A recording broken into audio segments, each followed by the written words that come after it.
Alhamdulillah. Alhamdulillahilladzi alfa baina qulubina wa asbana bi ni'mati ikhwana. Asyhadu an la ilaha illallah wa asyhadu anna Muhammadan abduhu wa rasuluh la nabiyya ba'dahu wa ba'du. Rekan-rekan sekalian, Bapak-bapak, ibu-ibu, guru-guru kami yang kami hormati, mohon izin, saya sudah lama sekali tidak menjejakkan kaki di Yogyakarta, dilepas suasana macetnya yang tiba-tiba muncul ya. Alhamdulillah Proyu memberi kesempatan pada kami untuk berbincang dengan rekan-rekan sekalian dan Bapak-Ibu sekalian.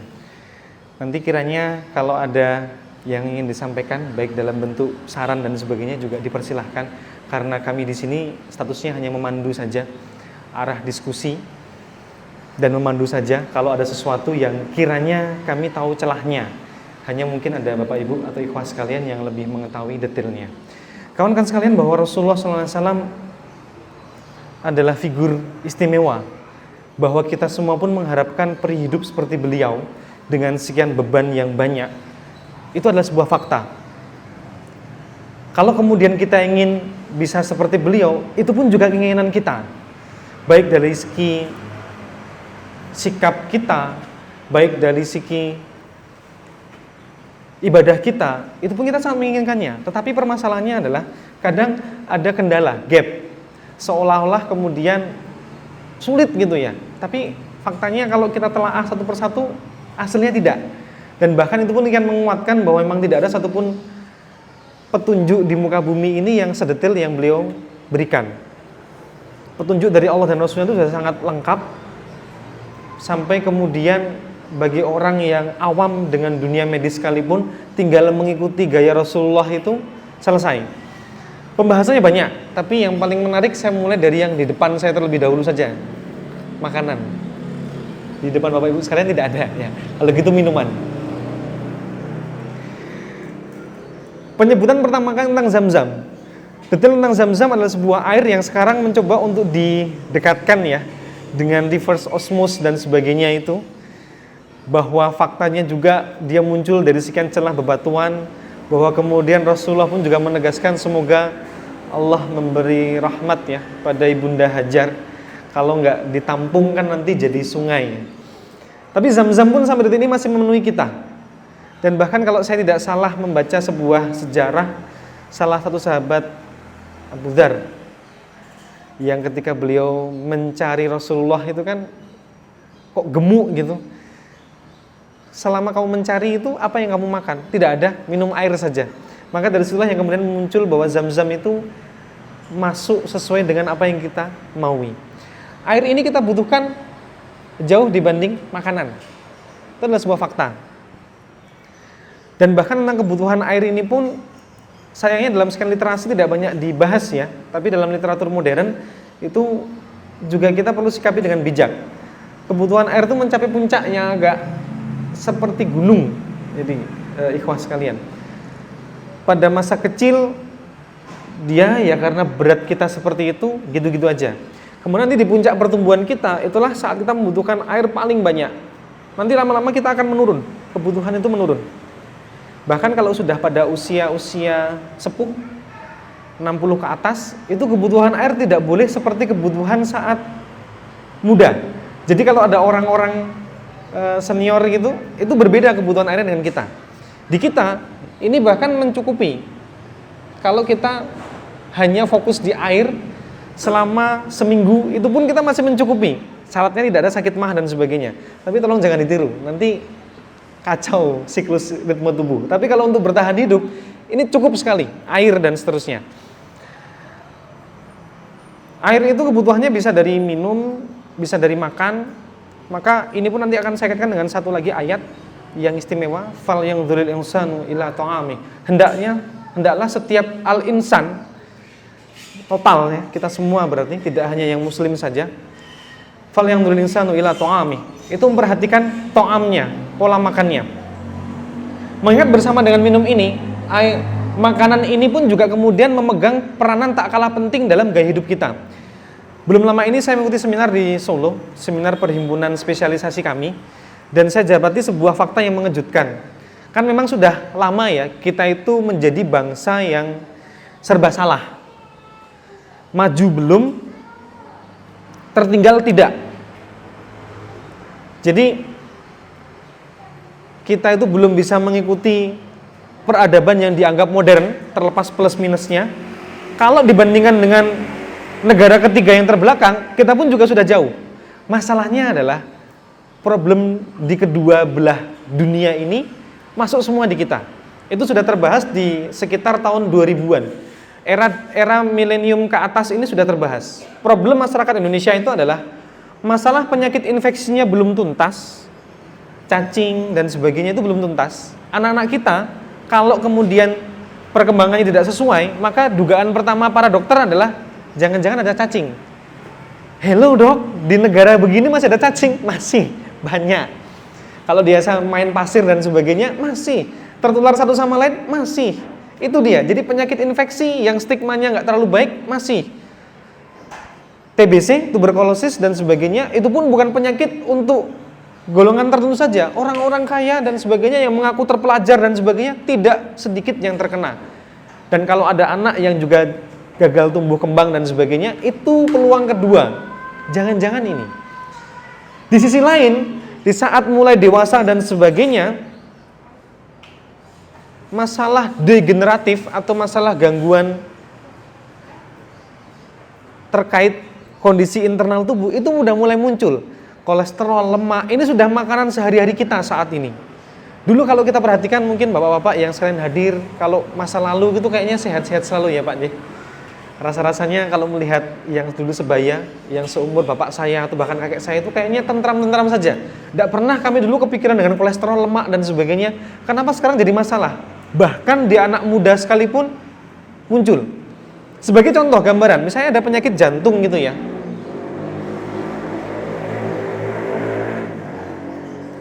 Penyakit jantung dan pembuluh darah itu mulai dari pembuluh darah. Pembuluh darah kita itu yang paling besar ada di dekat jantung.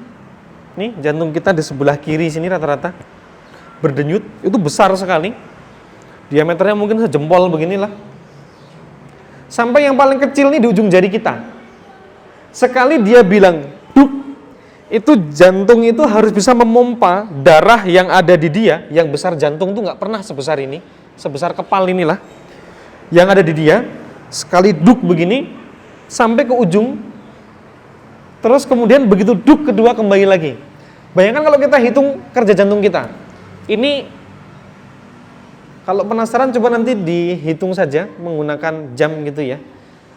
Lalu dipegang raba aja nadi kita di sini, atau di dada kita yang paling ngerasa. Itu berapa kali sih dia dalam 1 menit itu berbunyi?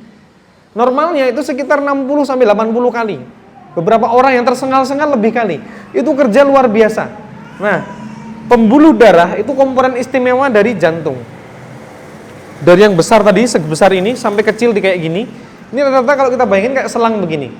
Nah, kalau ibaratnya Bapak Ibu sekalian makan atau minum cendol gitu ya. Kalau cendolnya kecil-kecil kan sedap ya. Apalagi kalau sedotannya besar. Langsung masuk semua begitu ya. Tapi kalau kecil begini kan merepotkan kan, kadang harus kita sedot begini dan sebagainya. Nah, gumpalan-gumpalan begini ini potensinya itu ada. Itulah penyakit-penyakit yang mendasari kondisi jantung, stroke dan sebagainya. Prinsipnya lemak yang kita makan itu akan diolah sedemikian rupa sehingga kalau hati kita masih bagus, dia jalan terus. Sehat, tapi jadi masih bisa dibuang. Tapi kalau sudah gagal, dia akan masuk menjadi kolesterol. Lini pertama trigliserid namanya. Itu lemak yang kita masuk dari makanan. Ini ada yang lemaknya enggak nih?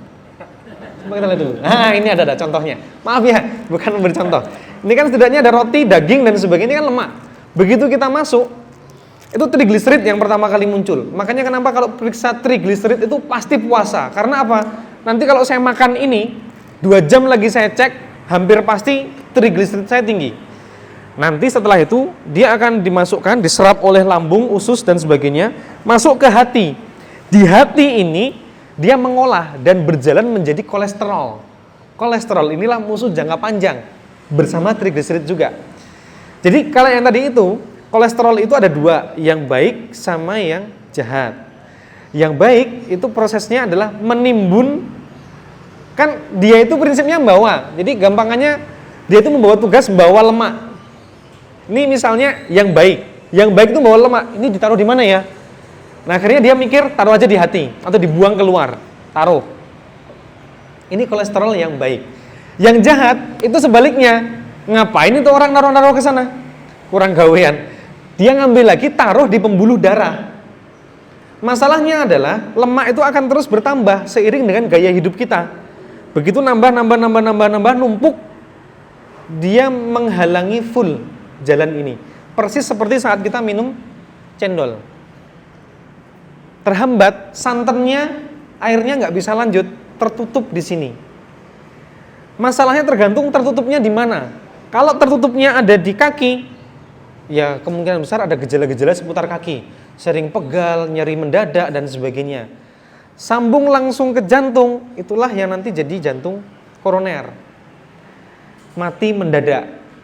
Tapi jangan salah, mati mendadak itu nggak cuma di jantung, di paru-paru pun juga. Jadi kalau gumpalan lemak tadi masuk sampai ke pembuluh darah yang bertugas menghubungkan jantung dengan paru-paru, itu bisa terjadi sumbatan. Paru-paru berhenti sempurna. Kalau sudah berhenti sempurna, orang langsung mati di tempat. Ini kematiannya kurang dari sejam. Sambung lagi jalan sampai ke atas, otak, stroke. Nah, ini muncul dari gaya hidup 10 tahun yang lalu. Jadi kalau ada seseorang kena serangan itu tadi, umur berapa ya? 40, berarti setidaknya gaya hidup dia sudah mulai salah sejak umur 30. Itu minimal. Masalahnya adalah ada salah seorang kawan saya yang ahli forensik ya. Dia itu mengotopsi, kalau zaman sekarang di era Jessica Mirna ini otopsi ini makanan sehari-hari gitu ya. Tak sudah. Mengotopsi seorang pasien untuk mencari sebab kematian, dijumpai dia tuh kena gangguan koroner. Jadi matinya memang karena jantung koroner. Arteri koronernya itu tersumbat. Umurnya sayangnya baru di 21. Jadi dia sudah salah hidup sejak umur 10 tahun, 11 tahun, atau bahkan sejak lahir udah salah hidup. Nah kan kasihan sekali gitu kan ya.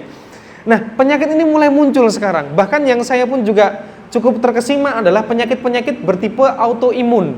Autoimun itu salah mengenali diri. Jadi gampangannya kalau omah dakwah ini ada satpamnya, di luar itu akan ada yang menyeleksi mana maling, mana pengunjung, mana karyawan. Kalau sistem seleksinya ini salah, maka semuanya dia hajar. Begitulah. Jadi begitu ada maling masuk, dia hajar. Sudah benar. Begitu ada karyawan masuk, dia hajar juga. Loh kenapa kok dihajar? Ya daripada salah, mending saya hajar semua. Nah inilah yang muncul di penyakit sehari-hari kita, yang kita jumpain maksudnya, di orang lain. Contoh yang terkenal adalah lupus. Penyakit lupus. Itu semua muncul. Atau yang sederhana, itu mohon maaf, rematik, jadi yang lutut dan sebagainya. Itu muncul ketika tubuh gagal mengenali protein tertentu dari tubuh kita. Ini lawan bukan ya? Lawan, kok kayaknya kalau lawan nggak gitu-gitu amat, kawan bukan, ragu, hajar saja. Penyakit ini dulu langka, hampir nggak pernah dijumpai. Masa kini banyak. Bahkan mungkin sudah mulai banyak orang-orang yang kalau hamil dia harus minum obat pengencer darah. Kenapa? Saya begitu hamil kok keguguran terus dok. Ngambil keguguran lagi, periksalah dia ke dokter, coba periksa begini, dicari sana sini, toksoplasmanya enggak ada, ininya enggak ada, jangan-jangan ibu ada sesuatu, tubuh ibu membunuh diri ibu sendiri. Maksudnya, coba ibu periksa ini, periksa salah satu lab, namanya Ana dan Aca, positif, loh positif ini bu, sudah ibu minum buat pengencer darah ini aja. Tapi masalah ini pun juga nggak selesai. Jangka panjang ini juga ada trouble-nya. Artinya nanti begitu dia kesenggol dikit gini ya. Gini nih. Kita tuh sering sekali mengalami perlukaan loh, Bapak Ibu sekalian. Kalau saya geserkan tangan saya begini nih, paling cuma merah. Tapi aslinya ini sudah banyak luka. Tapi lukanya permukaan. Nanti begitu mandi, tubuh akan meregenerasi. Jadi ini akan terbuang sebagai daki. Sehat kita. Nah tapi kalau kemudian yang ada problem tadi itu gagal, begitu dia minum pengencer darah, begini dikit, bisa memar. Problemnya kan panjang. Berikutnya ada yang karena aktivitasnya berlebih, dia sering minum vitamin C dosis tinggi. 1000 mg, 1.000.000 mg gitu ya. 1000 kurang, nggak level 1000, 1.000.000. Nah, yang miligramnya banyak-banyak begitu. Dia mikirnya cuma satu, sederhana. Itu kan larut air, betul. Kalau Anda googling, kan era-era sekarang ini Google itu kan teman sejati kita ya. Nanti kalau sampai di era tax amnesty, Google tidak lolos dari sengatan Bu Menteri Keuangan, serang juga. Kita boikot Google. Masalahnya bener nggak? Nanti kita berani memboikot Google. Kita aja yang susah kan? Apa lagi yang kita cari kalau nggak lewat Google? Yahoo. Search dari Yahoo. Kadang hasilnya pun nggak sekuat ini. Nah, kembali ke konteks tadi. Kalau kita googling tadi betul vitamin B dan C itu larut air. Logikanya, berarti kalau saya minum berlebih, cepat dibuang dong dia. Kalau larut lemak, kan kita harus proses. Betul, sayangnya sudah banyak penelitian, telaah yang menunjukkan kejadian bocornya ginjal. Kejadian, ini kalau ada ibu-ibu yang mungkin atau mbak-mbak yang pernah menstruasinya lebih lama dari biasanya, ada yang begitu sekarang kok mensanya lebih lama dari biasanya, apa karena stres dan sebagainya. Coba ditengok, kalau memang ada kebiasaan minum vitamin C dosis tinggi jangka panjang, tolong diperbaiki, karena itu ternyata ada peran terhadap perdarahan pada wanita. Itu contohnya. Loh, berarti iya. Jadi begitu kita berkembang di masa sekarang ini, di saat penyakit infeksi belum sempurna, penyakit gaya hidup muncul, kita itu kemudian serba salah.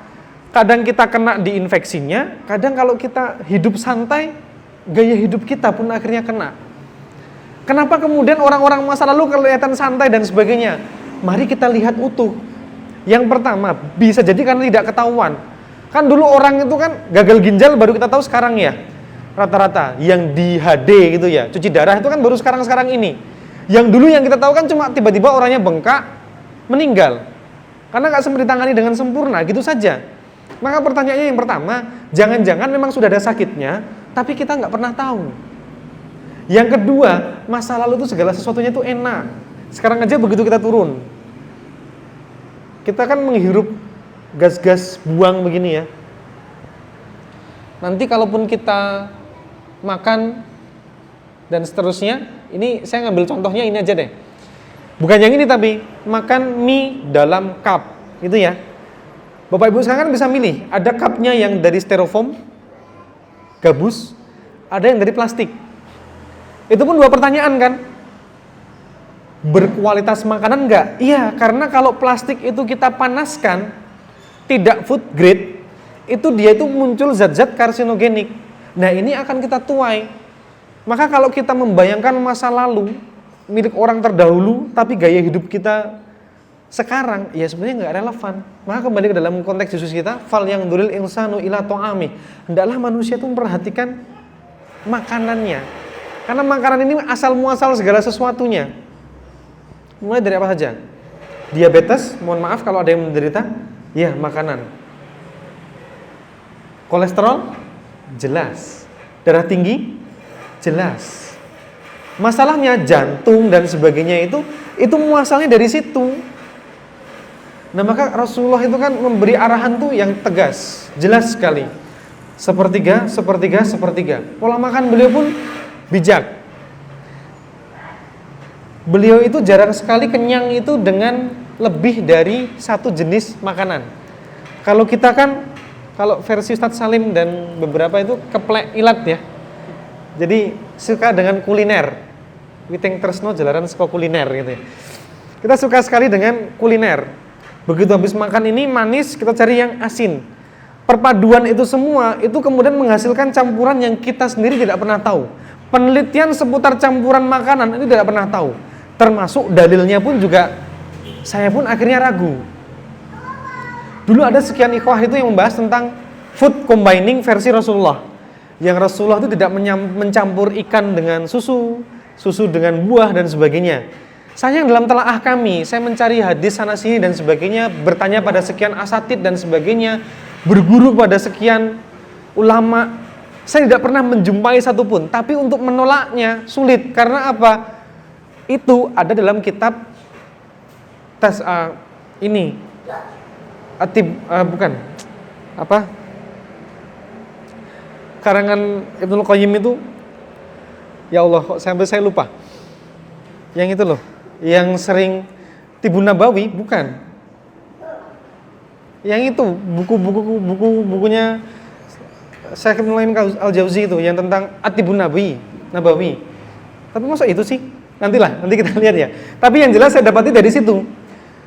Nah, kalau kemudian kita menolak pendapat beliau serta-merta tanpa melihat dalilnya, enggak. Tapi kalau saya membetulkan, belum ketemu. Hanya yang saya dapati secara kearifan adalah betul bahwa kalau kemudian kita mengkombinasi makanan secara asal, itu yang terjadi gangguan pencernaannya itu memang tinggi. Betul sekali. Nah, ini dari satu titik pencernaan kita. Yang lain lagi banyak. Yang kedua dari aktivitas kita. Nanti tentang ibadah dan sebagainya di buku kita bahas paling belakang. Aktivitas kita. A'udzubillahi minasyaitonirrajim. Inna ashabal jannatil yawma hum fiyam Inna ashabal jannatil yawma hum fi shughulin fakihun. Jadi konteksnya itu sesungguhnya penduduk surga, inna ashabal jannatil yawma, pada hari itu berada dalam kesibukan. Dalil ini kemudian cukup menarik bagi kami pribadi. Karena apa? Ternyata ada kunci berikutnya yaitu sibuk. Rasulullah itu adalah seorang manusia biasa yang menjadi nabi yang sangat amat sibuk. Kalau kita telaah jam tidur beliau, itu rasa-rasanya kok nggak pernah bisa banyak. Rasulullah memang tidur itu cepat selepas isya. Permasalahannya dari telaah sekian ulama, isyanya Rasulullah itu di beberapa riwayat agak diakhirkan. Setelah maghrib ada kajian isya lalu beristirahat. Nanti kemudian beliau bangun dengan kecepatan baca Quran beliau bisa sampai bengkak kakinya. Maka kalau kita telaah tidur Rasulullah itu nggak pernah lama. Bahkan ulama-ulama masa kini di kontemporer yang memiliki masa tidur yang tidak lama, salah satunya adalah Syekh bin Baz. Itu Ustadz Salim pernah menyampaikan ke kami tentang ini, begini jadwal Syekh bin Baz itu. Sepanjang ini jadwal beliau sehari. Jadi kalau saya lihat itu ternyata beliau itu cuma punya istirahat itu antara jam berapa? Jam 11 sampai jam 1. Jadi sekitar 1 sampai 2 jam sehari. Sibuk sekali. Wah. Sesibuk ini beliau. Ya. Yang lainnya ternyata orang-orang besar itu rata-rata punya jam tidur itu sedikit. Bahkan Prof Habibie sampai sekarang pun juga terkonfirmasi punya jam tidur sedikit. Tapi bukan jam tidurnya yang kemudian saya ingin bahas, karena kita masing-masing punya gaya hidup sendiri-sendiri ya. Jadi kalau mungkin bertipe Rasulullah, bertipe Habibie, bertipe ulama-ulama besar dan sebagainya, itu beliau memang punya jam tidur sedikit, short sleep. Kalau jam tidurnya sedikit, tidur panjang memang bikin dia pusing. Tapi mungkin di kita mayoritas jam tidurnya yang long. Mayoritas. Kalau sedikit malah kita pusing. Ya mungkin begitu, manusiawi saja. Tapi titiknya adalah ternyata yang kita perlu mencari adalah titik sibuk. Tadi itu dalam Yasin tadi itu, inna ashabal jannatil yawma fi shughulin fakihun. Jadi penduduk surga nantinya itu saja pun dalam kondisi sibuk. Berarti kalau kita mau jadi penduduk surga, kita harus siap dengan karakteristik penduduk surga. Apa itu? Sibuk. Dan memang penyakit terberat dari kita itu adalah santai. Mohon kepada Bapak Ibu yang hadir sekalian yang mungkin sudah purna, kalau berkenan berbagi nantinya, tentu sudah merasakan ya. Justru yang tidak nyaman itu adalah ketika post power, habis bermanfaat, punya mayoritas kesibukan dan sebagainya, tiba-tiba harus purna. Ini bukan masalah materinya, tidak, tapi rasa yang tiba-tiba menganggur itu tidak enak. Berikutnya, beberapa orang yang kena penyakit terminal, penyakit tahap akhir seperti kanker, itu muncul gejala dan kemudian naudzubillah jadi berat, itu terjadi kala istirahat. Jadi begitu dia diagnosanya apa? Bapak kena kanker stadium 4. Apapun kankernya, kalau sudah stadium 4, rasanya langsung berubah. Dia langsung menghentikan semua aktivitas, istirahat. Dan kalau sudah begini, nggak sekian waktu, tinggal tunggu 1, 2, 3, 6 bulan, biasanya saya sudah mendapatkan kabar yang tidak baik. Ya, karena kita menghindari satu hal yang kita butuhkan, bernama sibuk. Kesibukan itu adalah obat. Kalau Anda perhatikan, yang mahasiswa seperti saya masa-masa lalu, rata-rata kita tuh akan sakit bukan saat kita menempuh ujian. Betul. Jadi kalau ujian itu berat, seberat apapun ujian, makan juga susah dan sebagainya, bahkan sampai nggak makan. Katakanlah ujiannya 7 hari. Hari pertama nggak bisa sarapan karena langsung harus ngejar materi, baca soal dan sebagainya. Langsung ke kampus, ujian, baru bisa makan siang atau sarapan kesiangan gitu ya. Sarapan tapi jam 11. Sakitkah saat itu? Enggak. Sambung aja kita belajar lagi. Begitu kita putuskan istirahat di hari Ahad, Senin itu sudah mulai nggak karuan badan.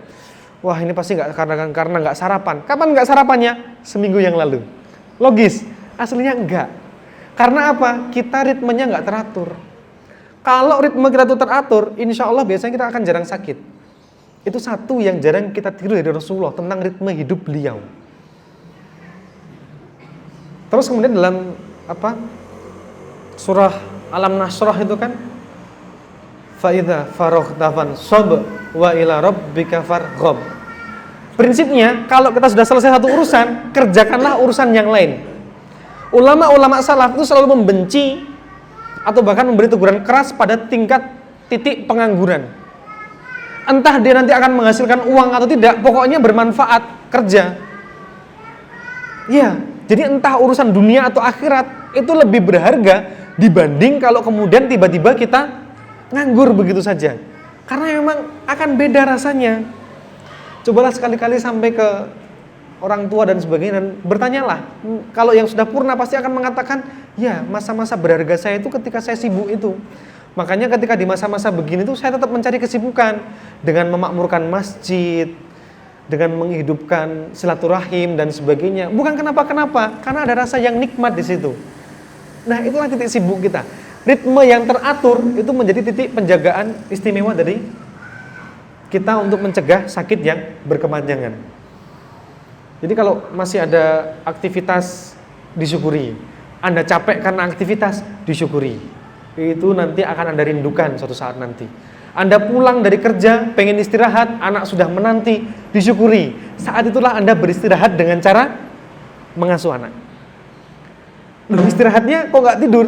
Bisa, istirahat itu kan pergantian ritme. Kalau ritmenya sudah pas, itu istirahat.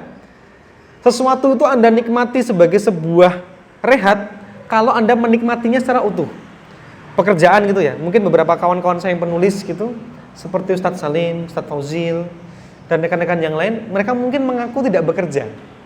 Karena apa? Menulis itu hobi beliau-beliau. Berbagi dan berdakwah itu kenikmatan juga bagi beliau. Maka beliau tidak pernah merasa bekerja mungkin. Tahu-tahu Allah kasih aja uang gitu kan ya, lewat dari penerbit dan sebagainya dan seterusnya. Itu tapi beliau menikmatinya. Nah, kita memang berharap sampai di titik itu, tapi kalau tidak berhasil jangan juga stres. Ada kalanya kan Anda harus bekerja di sesuatu yang tidak Anda sukai. Tapi itu juga baik untuk pola pikir kita dan sebagainya. Nanti istirahatnya gimana? Pulang ke rumah, lihat anak, disapa anak, meskipun capek, cobalah bermain. Itu sudah jadi istirahat. Atau pindah ke masjid, cobalah bercengkerama dengan jamaah masjid sekeliling. Itu pun juga sudah jadi masa istirahat kita. Tidak melulu tidur. Tuh, jadi dari dua ini aja ya, makan, aktivitas, kita sudah dapat. Terus kulit nanti. Sambung kemudian ke ibadah kita. Ibadah kita adalah penjagaan istimewa dari Allah untuk kita.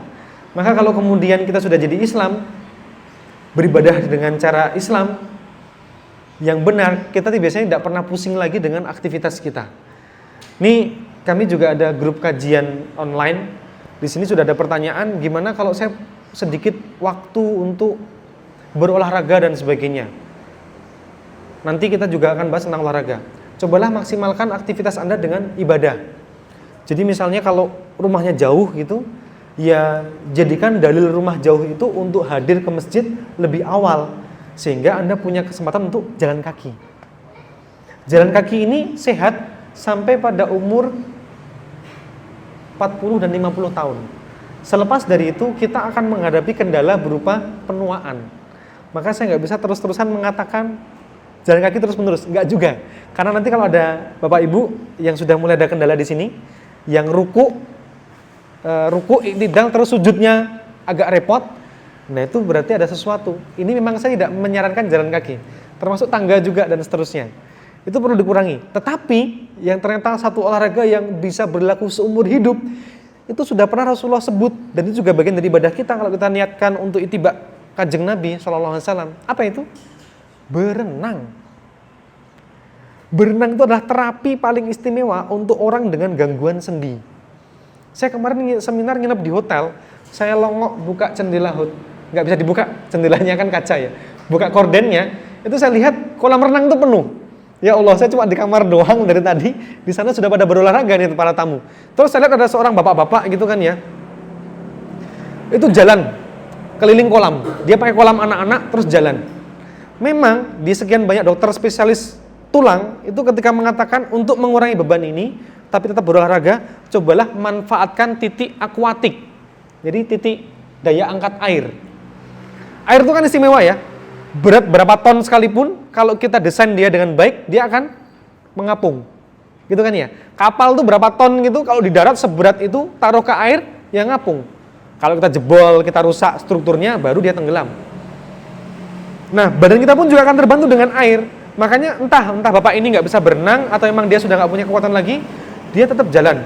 Keliling, jadi kayak jogging itu tapi di air. Begitu saya konfirmasi ke dokter bedah tulang dan sebagainya, memang begitulah. Untuk mengurangi titik pengapuran sambil terapi, dia harus olahraga. Olahraganya akuatik tadi itu. Nah, Rasulullah sudah menggariskan bagaimana pentingnya mengajari anak kita berenang. Jangan seperti saya, Mas Eko. Saya nggak bisa berenang. Saya fobia air. Jadi ketika kepala saya kecelup air itu sesak langsung. Itu berat. Sampai sekarang saya belum bisa menghilangkan fobia itu. Jadi kalau acara outbound dan sebagainya melibatkan air itu, saya kadang agak permisi dulu. Kenapa? Berat. Begitu masuk tuh kadang nafas tuh sesak. Nah, terus yang ibadah melibatkan air, tadi wudhu ya. Wudhu itu ada sekian titik yang dihapus. Sayangnya referensi yang saya cari ini sudah hilang. Jadi saya mencari lagi itu nggak ketemu lagi. Dr. Magomedov itu ada. General Ecology and Hygiene itu juga ada. Tapi tulisan itu sudah hilang. Ya namanya tulisan dari web ya, kan dia terus diperbarui, jadi sudah hilang.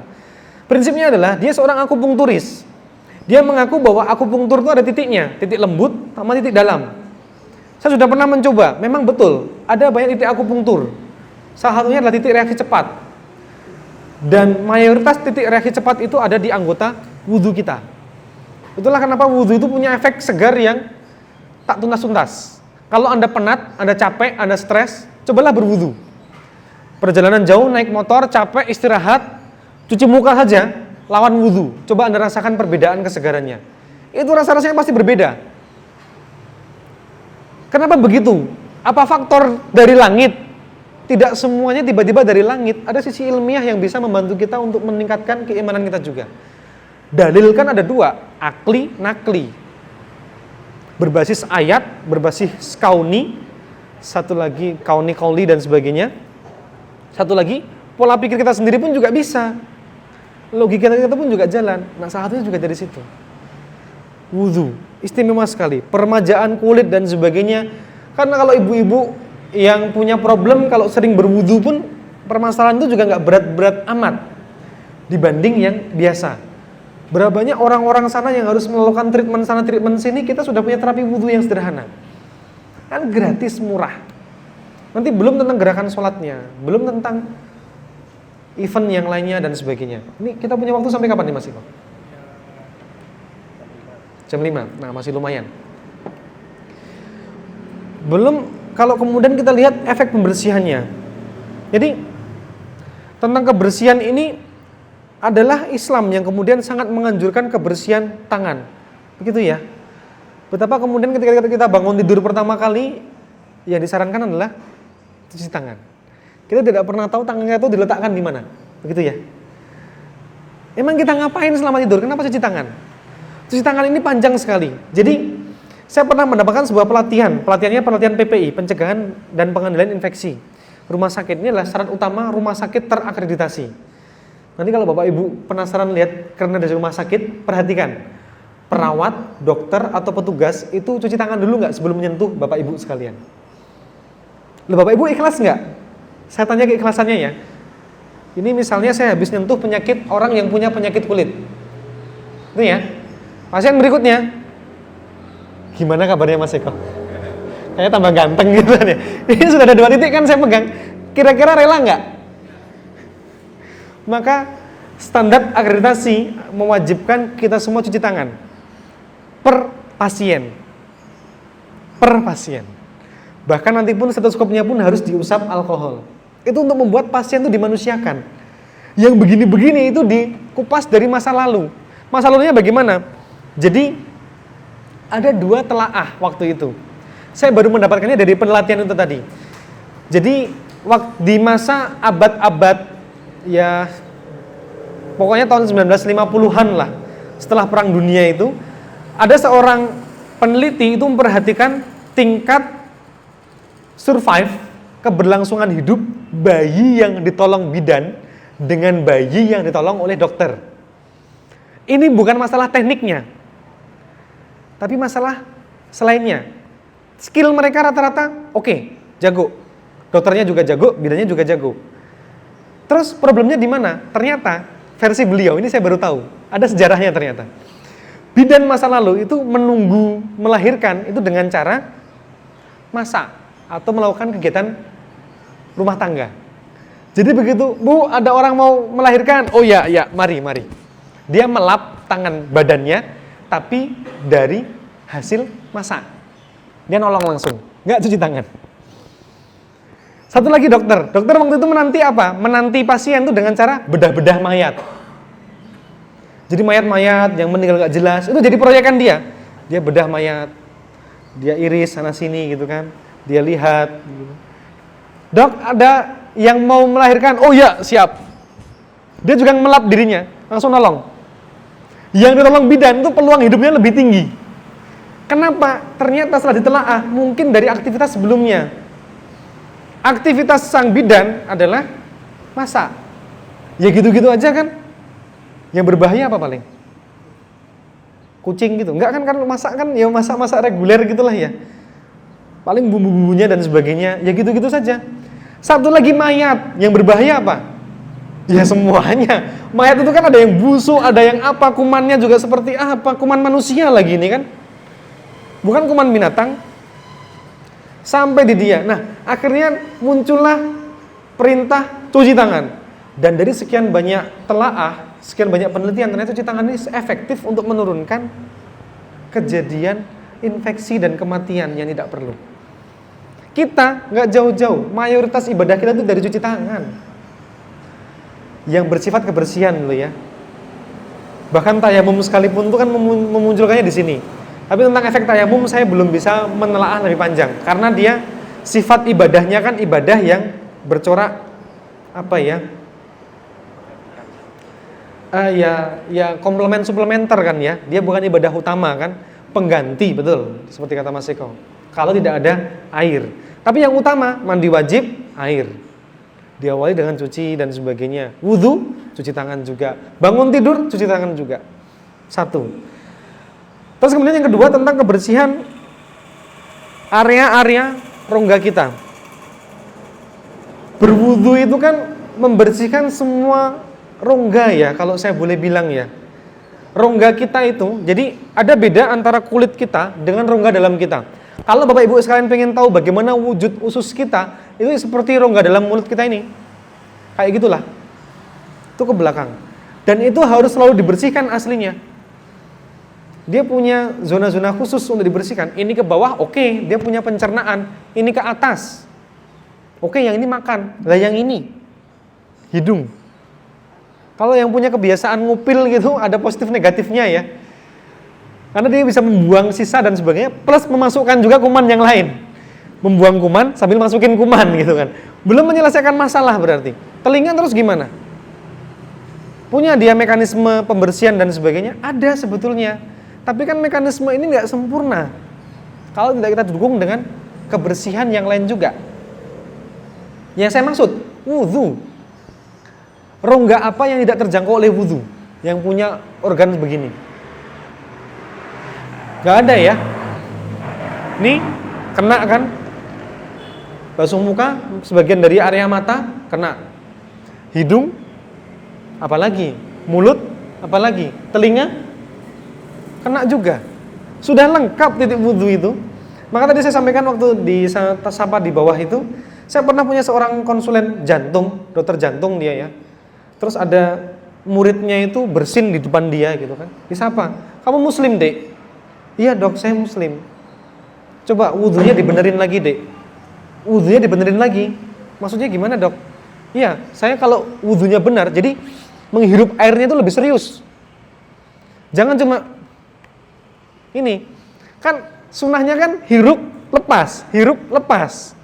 Bukan sekedar basahin hidung depan doang. Sama kayak kumur kan, ada yang dimasukin, ada yang dikeluarin.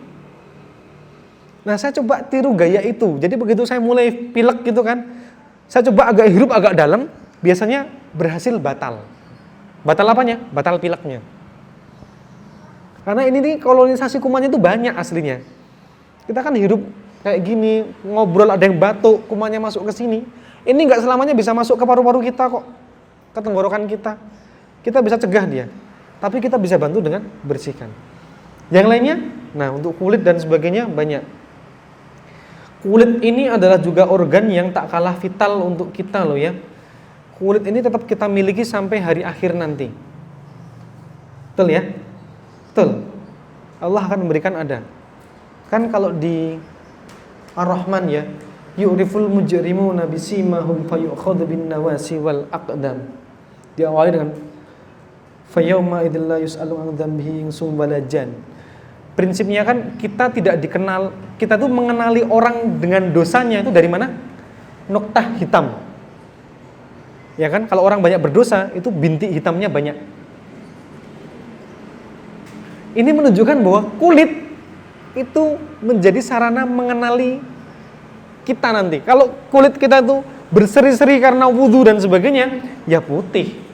Tapi kalau ada dosa, nggak usah banyak-banyak tanya. Misalnya ada kawan kita sebelah sini, hitam, nggak usah juga disindir. Bro, banyak dosa ya gitu. Ya udah kelihatan, ini bentol semua kok, tompel semua kok, hitam. Ini kulit. Nah maka mulai saat ini mungkin kita pun juga menilai orang kan berbasis kulit, betul ya? Ketampanan kita itu dari kulit, kecantikan kita itu dari kulit, segarnya kita, menariknya kita itu juga penampilan awalnya dari kulit. Padahal kulit itu cuma, ya Allah, tipis sekali loh kawan, tipis kulit itu tuh, segini saja. Nah ini kalau coba dikelopek gitu, muka kita tuh sama semua, rata-rata sama semua. Keremajaan kulit ini terbantu dari aktivitas wudhu kita. Bagaimana kita sering merenew dan sebagainya, itu satu. Ibadah yang lain, sholat saya tidak pernah bisa mengurangi titik pertanyaan saya ya. Bagaimana istimewanya ibadah kita yang satu itu, olah nafas kita. Salah satu dosen saya itu juga pernah mengatakan, kalau takbiratul ihram itu jangan pelit sama paru-paru. Karena memang untuk bisa memasukkan oksigen banyak-banyak ke paru-paru itu sejatinya dengan posisi yang benar. Jadi kalau kita nafas yang benar itu sebetulnya bidang. Itulah kenapa para atlet olahragawan itu kan dadanya tegap-tegap ya. Karena dia maksimal memasukkan oksigen. Makin gini kita, itu makin sedikit. Dan biasanya kalau olahraga kita atau aktivitas kita nggak benar, kita akan tergesa-gesa memasukkan oksigen kita dengan cara yang salah juga. Habis berlari, aktivitas tersengal-sengal, begini. Efektif? Enggak. Tapi coba, begini. Berat, karena kita nggak terbiasa. Kalau kita biasa, ya maksimal. Nah, beliau menggarisbawahi, coba kalau kemudian kita itu saat takbiratul ihram atau gimana itu maksimal. Takbirnya juga maksimal. Allahu Akbar. Karena begini kan terbuka, pas. Lalu berikutnya letak tangan kita. Mungkin meskipun di antara sekian imam mazhab ada perbedaan letak sekian ulama juga pun ada perbedaan. Ya mungkin bukan domain saya untuk membahasnya, tapi rata-rata letaknya tetap ada di seputar dada dan perut. Letak ini ternyata menjadi titik istirahat utama. Saya pernah bertanya dulu waktu itu ya, kenapa kalau orang patah tulang di tangan itu diletakkannya di situ? Ya kan? Pernah bertanya kenapa nggak diikat begini aja? Ini kalau sampai ada dokter ngikat begini, ini sudah muncul nih, bengkak sana, bengkak sini, lebam sana, lebam sini, malah bisa dipotong dia nanti. Kenapa begini? Patahnya sini, letaknya sama-sama begini. Oh nggak begini aja? Ikat aja Pak. Oh nggak gerak-gerak gitu kan? Enggak, begini. Ada sekian telaah proses penyembuhan lebih maksimal dengan bentuk seperti ini. Nah ini kan dari letak bersedekap kita saja pun sudah dapat manfaat. Mayoritas sholat juga berdiri, meskipun sujud yang lama sangat dihargai, tapi berdiri yang lama itu istimewa. Tarawih itu kalau di luar perbedaan jumlah rokaatnya kan kaidahnya cuma satu. Kalau bisa berdiri lama, rokaatnya sedikit saja. Gitu kan? Kalau nggak sanggup berdiri lama, perbanyak rokaat. Intinya kan berdiri. Nah ada artikel, why sitting is killing you. Duduk ini membunuh kita loh. Betul. Karena aktivitas yang banyak duduk itu masalahnya banyak. Dokter urologi, bedah daerah saluran kemih. Itu begitu ketemu batu ginjal, pertanyaan pertama, kurang minum Mbak? Ya. Yang kedua, sering duduk? Ya. Berarti yang kita butuhkan berdiri. Ya, kita lebih banyak membutuhkan berdiri dibanding duduk. Tapi aktivitas kesehatan sehari-hari, duduk. Kita berdiri setengah jam saja, pegal. Duduk. Duduk setengah jam, pegal. Enggak kan? Ini dari tadi kita semua duduk sudah setengah jam lebih, santai kan? Ya, itulah dia, mindset kita berbeda. Makanya kenapa ada orang yang mempersilahkan saya duduk, silahkan dok duduk dan sebagainya. Enggak. Kenapa? Saya sudah banyak duduk hari ini. Ini bagian dari timbangan kita. Loh, jadi begitu ada orang sholat, terus imamnya lama, ya jangan diprasangkai buruk. Itu sedang membantu kita untuk olahraga. Olahraga kita kurang, gitu kan ya? Berdirinya jadi lama. 2 titik ini saja, masalahnya banyak. Masalah yang lain nanti sujudnya, gerakannya, dan sebagainya, itu tidak kurang-kurang.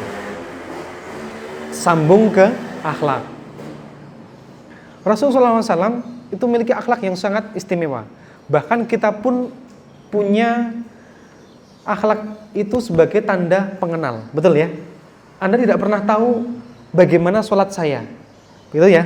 Bapak Ibu sekalian tidak pernah tahu bagaimana cara saya memperlakukan keluarga saya. Betul ya? Tapi Anda bisa menebak saya, menyukai saya dari mana? Kesan pertama. Kesan pertama ditimbulkan oleh akhlak. Akhlak itu adalah segala sesuatu yang muncul pertama kali ketika ada hal yang mengagetkan. Dapat musibah, yang pertama kali muncul itulah akhlak. Terjatuh, tersandung, yang pertama kali muncul itulah akhlak.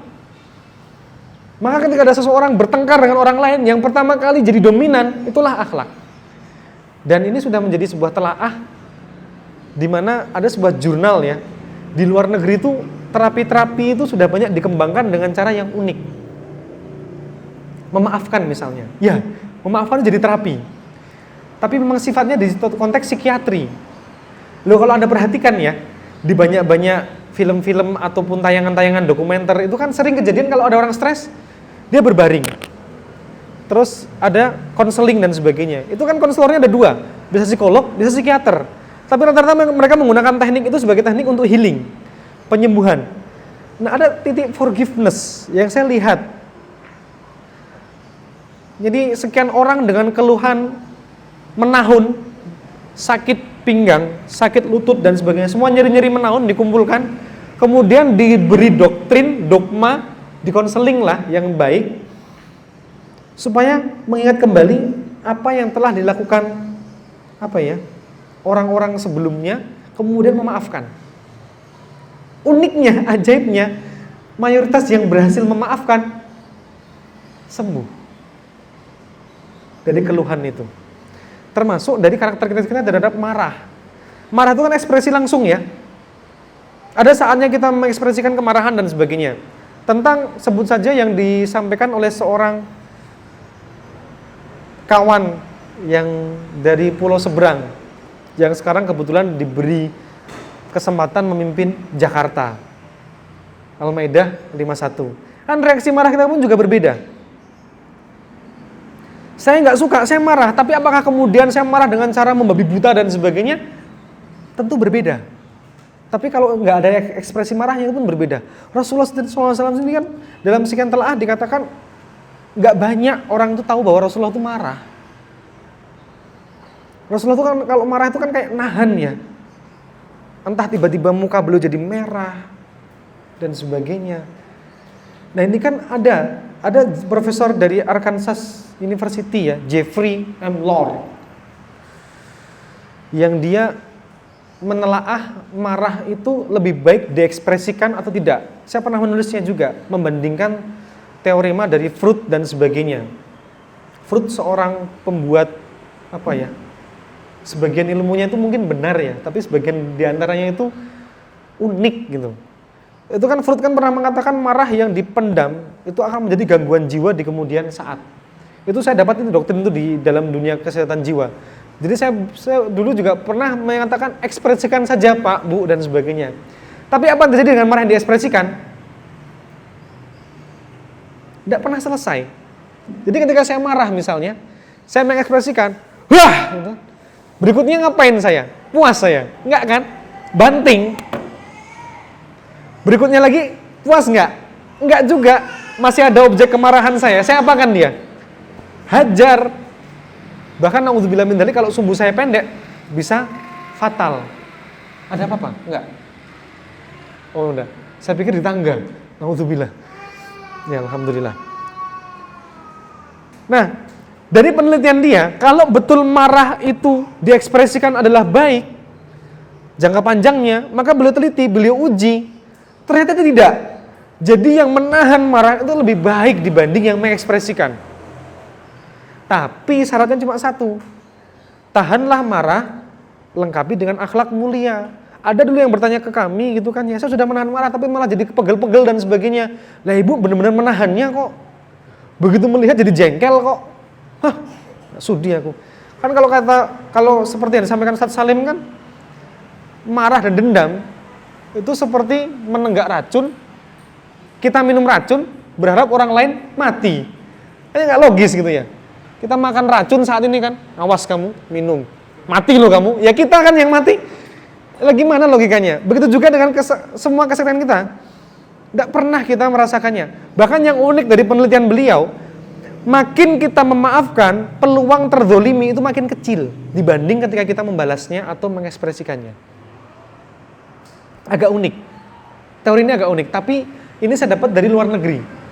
Saya sering kok mendapatkan yang begini-begini dari luar negeri. Dari sekian jurnal dan sebagainya. Yang saya pikirkan itu cuma satu, sedih. Sedihnya kenapa? Sedihnya karena kita, muslim itu punya sekian banyak khasanah dan kekayaan.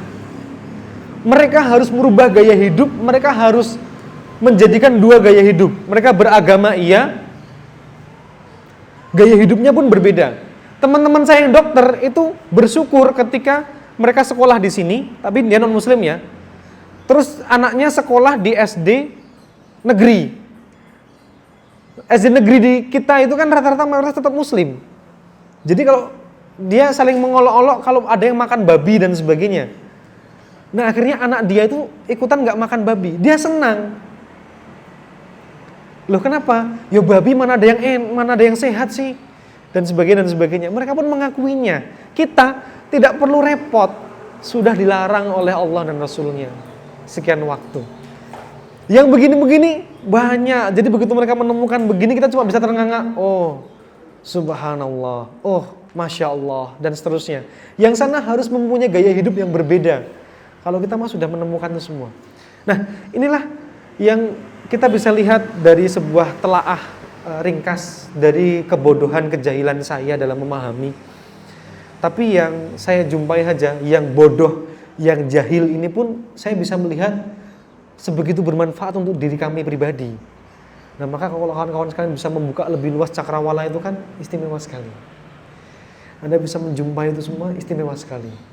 Tapi kalaupun tidak, insya Allah kita pun sudah. Yang penting hidup tenang sebagai seorang muslim, insya Allah kita akan bisa merasakan faedah yang istimewa. Di saat orang-orang barat sana berkecimpung habis-habisan mencari obat untuk pikun, Alzheimer ya istilahnya. Salah satu terapi yang dikembangkan tuh Alzheimer, demensia dan sebagainya.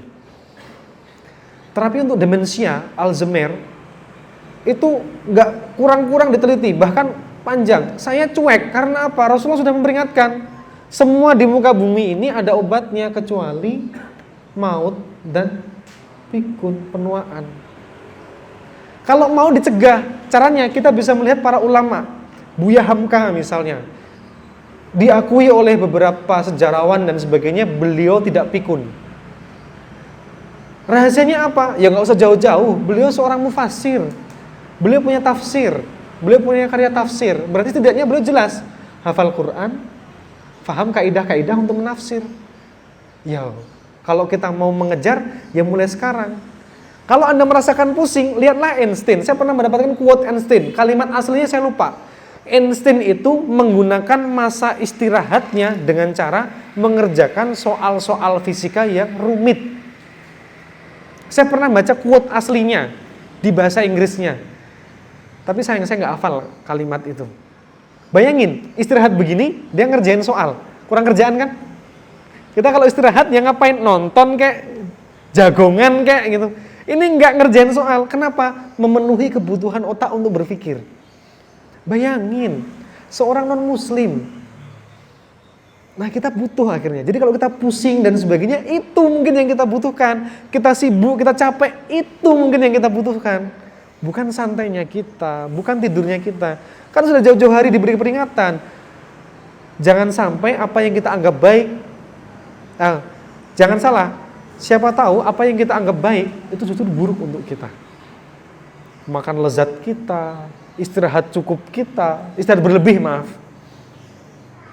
santai kita, itu baik untuk kita. Siapa tahu tidak. Nah, mungkin begitu. Jadi mari kemudian kita kembali kepada gaya hidup Rasulullah. Mari kemudian kita masuk total betul. Kalau menjadikan beliau sebagai idola, total. Kalau kemudian kita ingin melakukan sesuatu, total. Pokoknya lihat Rasulullah itu apa, yang beliau suka seperti apa, nah kita ikuti. Gaya-gaya gitu enak. Saya yang berapa kali hutang ke teman-teman ProU itu kan sampai sekarang belum, karena saya membutuhkan ahli gizi. Itu beruntung sudah ada ahli gizi yang menulisnya. Jadi saya waktu itu ingin mengkombinasi atau melihat bagaimana diet Timur Tengah yang tentu saja Rasulullah kan karena lahir di sana, besar di sana, diet beliau pasti diet Timur Tengah kan, bukan diet nasi. Rasulullah makan nasi, ya nggak ada riwayatnya. Begitu. Nah kalau kita, saya ingin menyesuaikan supaya esensi yang Rasulullah sampaikan itu bisa tersampaikan dengan gaya kita. Kurma beliau, apakah ada padanannya dengan pisang kita? Yang lainnya, apakah ada padanannya dengan kelapa kita dan sebagainya? Nah itu kan kita bisa melihat. Jadi kita bisa memanfaatkan titik manfaatnya dalam esensi lokal juga. Begitu, tapi untungnya sudah ada. Semoga itu sudah membahas ya. Tapi kalau belum berarti saya masih punya PR dengan teman-teman ProU.